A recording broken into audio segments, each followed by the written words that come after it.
শঙ্খর school যবে থেকে সকালে স্টার্ট হয়েছে তবে থেকেই আমার ব্যস্ততাটা একটু বেড়ে গেছে।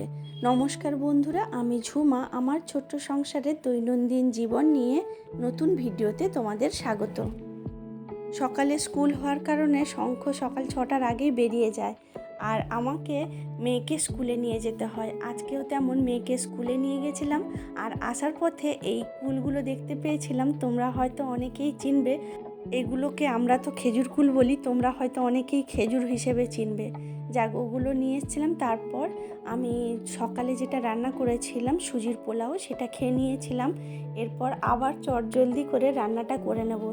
রান্নাতে আমি আজকে করেছিলাম পেঁপে সেদ্ধ, এর সঙ্গে করেছিলাম কুমড়ো আলু ডাল দিয়ে একটা তরকারি।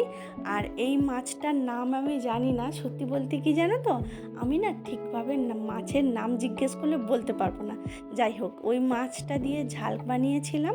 আর করেছিলাম এই যে মাছের ডিম এসেছিলো এই মাছটার সঙ্গে, জানি না এটা কী মাছ, যাই হোক ওটার ডিমটা ভাজা করেছিলাম। এখানে এসে দেখেছি আমি, আমাদের তো এমনি এভাবে ভাজা করা হয়। এখানে এসেই অনেকের কাছে শুনেছি এই মাছের ডিমগুলোকে নাকি ফার্স্টে একটু সেদ্ধ করে তারপর রান্না করতে হয়, মানে ভাজতে হয়। আমার ছোটোবেলা থেকে তো এভাবেই খেয়ে এসেছি, তো আমাদের না তেমন কিছু অসুবিধা হয় না।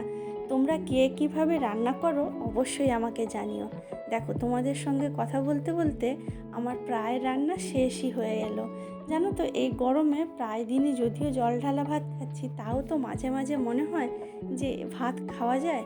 তো সেই সব রান্না করে নেওয়ার পরে তারপর মেয়েকে নিয়ে চলে এসেছিলাম, আর দুপুরের খাবারটা বেড়ে নিচ্ছি। যাই হোক, আজকের ভিডিও এইটুকু। তোমরা সবাই ভালো থেকো, দেখা হচ্ছে পরের ভিডিওতে। বাই।